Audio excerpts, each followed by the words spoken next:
নমস্কার বন্ধুরা, তোমাদের সবাইকে অনেক অনেক স্বাগত জানাই আবার একটা নতুন ভিডিওতে। আজকেও কিন্তু একটা দুর্দান্ত রেসিপি নিয়ে চলে এসেছি। আজকে বানাবো হচ্ছে এরকম চারাপোনা মাছ দিয়ে আলু দিয়ে একটা রেসিপি। দুর্দান্ত লাগে। এখন কিন্তু বাজারে প্রচুর পরিমাণে নতুন আলু উঠে গেছে, আর নতুন আলু দিয়ে কিন্তু এই রেসিপিটা করব। তার জন্য দেখো এখানে চারাপোনা মাছ নিয়েছি, আর সাইজগুলোও কিন্তু খুব ভালো আছে। দেখো একদম টাটকা মাছগুলো। তো এই মাছগুলো দিয়েই কিন্তু আজকে রান্নাটা করবো। তো পুরো রান্নাটা দেখতে হলে অবশ্যই পুরো ভিডিওটা দেখতে হবে। আর যারা যারা নতুন আমার বন্ধুরা ফেসবুক থেকে দেখলে অবশ্যই পেজটি ফলো করবে, আর ইউটিউব থেকে দেখলে অবশ্যই চ্যানেলটি সাবস্ক্রাইব করবে। তো চলো এখন আমি কেটে নিই মাছগুলো। এখানে অনেকগুলো মাছ আছে, দেখলে তোমরা বুঝতে পারবে। দেখো কত মাছ।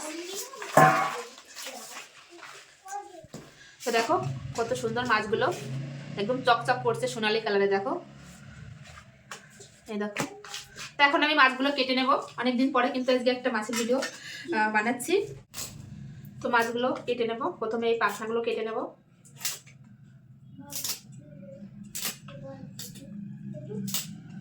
এবার আঁশ ছাড়িয়ে নেব।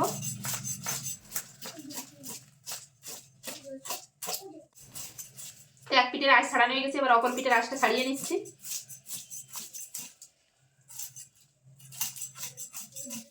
তো এবার কেটে নেব। আমি আজকে কিন্তু মাছগুলো ছোট ছোট করবো না, 2 পিস করে করব প্রতিটা মাছই।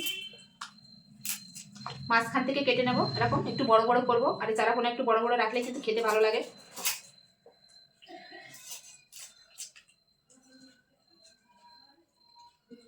এই যেরকম পিস করব, সবগুলোই কিন্তু মাঝের থেকে কেটে দেব। তো দেখো একটা মাছ আমার কাটা হয়ে গেল। এভাবে কিন্তু সব মাছগুলো আমি কেটে নেব। তো দেখো দেখতে দেখতে কিন্তু অনেকগুলো মাছ কাটা হয়ে গেছে, আর এগুলো কাটলেই হয়ে যায়। তো একইভাবে কেটে নেব।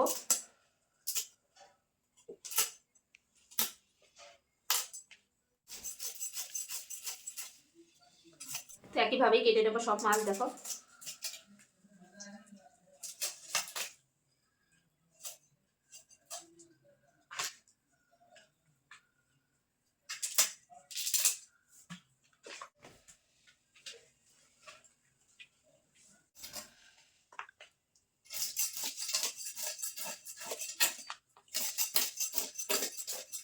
দেখো দেখতে দেখতে প্রায় সব মাছ কাটা শেষের দিকে, আর এই একটা মাছ কাটলে কিন্তু হয়ে যায়। তো দেখো এক থালা মাছ হয়েছে পুরো ভর্তি। এই মাছটা কাটলে কিন্তু হয়ে যায় কাটা সব।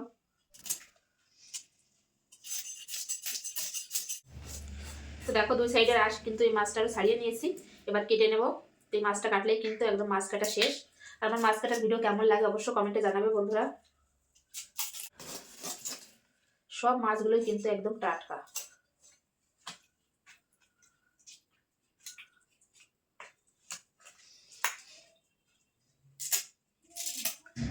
তো দেখো এক থালা মাছ হয়েছে, পুরো বড় থালা। দেখো তো এই মাছগুলো এখন ভালো করে ধুয়ে নিয়ে একবারে মশলাপাতি নিয়ে ফিরে আসি। মাছগুলো কিন্তু খুব সুন্দর করে ধুয়ে নিয়ে চলে এসেছি, সঙ্গে মশলাপাতিও নিয়ে এসেছি। আর যেহেতু টাটকা মাছ, চারাপোনা মাছ, বেশি মশলা দেবো না, একদম হালকা মশলায় কিন্তু রান্না করব। জিরে আদা বাটা দিয়ে প্রথমে মাছে দিয়ে দেবো লবণ, আর দিয়ে দেবো হলুদ গুঁড়ো, দিয়ে মাছটা মেখে নেব। তো আমি এখানে পরিমাণ মতো মাছ নিয়েছি, পুরো মাছটা নিয়ে বাকিটা রেখে দিয়েছি। তো মাছে লবণ হলুদ মেখে নিয়েছি। এই সাইডে কড়াই বসিয়ে দিয়েছি, কড়াই গরম হলে মাছগুলো ভেজে নেব। কড়াইতে সরষের তেল দিয়ে দিয়েছি, তেল কিন্তু খুব ভালোভাবে গরম হয়ে গেছে। এখন মাছের পিসগুলো দিয়ে দেবো।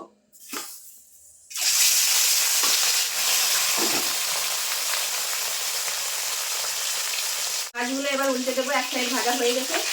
যেহেতু আমি ঝোল করবো, এই জন্য হালকা করে হালকা লাল লাল করে ভেজে নেবো, একদম কড়া করে ভাজবো না।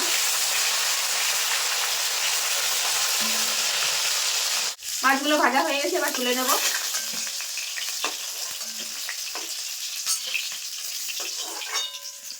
একইভাবে যে বাকি মাছগুলো আছে ভেজে নেব।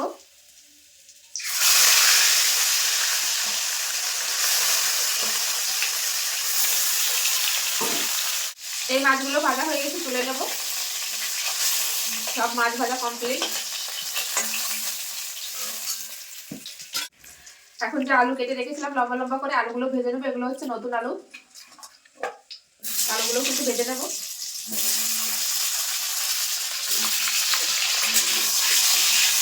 তো উপর দিয়ে দেবো হলুদ গুঁড়ো সামান্য পরিমাণ, আর দিয়ে দেবো সামান্য পরিমাণ একটু লবণ, দিয়ে আলুগুলো লাল লাল করে ভেজে নেবো। আলুগুলো কিন্তু আমি লাল লাল করে ভেজে নিয়েছি, এবার তুলে নেব।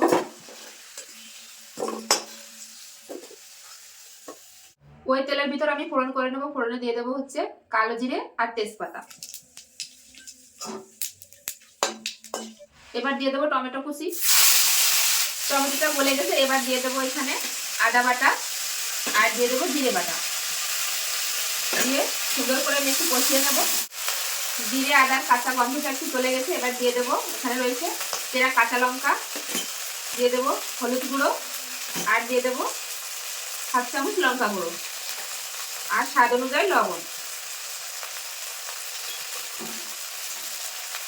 আর দিয়ে দেবো সামান্য পরিমাণে একটু জল, যাতে মশলাগুলো পুড়ে না যায়। মশলা খুব ভালোভাবে কষিয়ে নিয়েছি, মশলা থেকে তেলও ছেড়ে দিয়েছি। এবার দিয়ে দেবো ভেজে রাখা আলু। আলু দিয়ে মশলার সঙ্গে একটু কষিয়ে নেব। মশলার সঙ্গে আলুগুলো কিন্তু খুব ভালোভাবে কষিয়ে নিয়েছি। এবার ঝোলের জন্য জল দিয়ে দেবো পরিমাণ মতো। ঝোল খুব ভালোভাবে ফুটে গেছে, এবার ভেজে রাখা মাছ দিয়ে দেবো।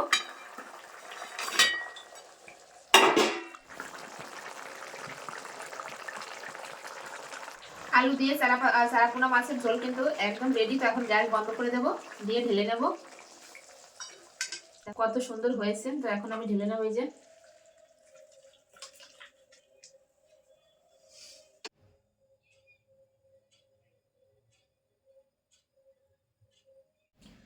আলু দিয়ে চারাপোনা মাছের ঝোল কেমন লাগলো অবশ্যই কমেন্টে জানাবে বন্ধুরা। এই রেসিপিটা তোমরা একবার বাড়িতে ট্রাই করতে পারো। তো আমি এখানে চারাপোনা মাছ নিয়েছি, তোমরা যে কোনো জ্যান্ত মাছ নিয়ে এই রান্নাটা করতে পারো।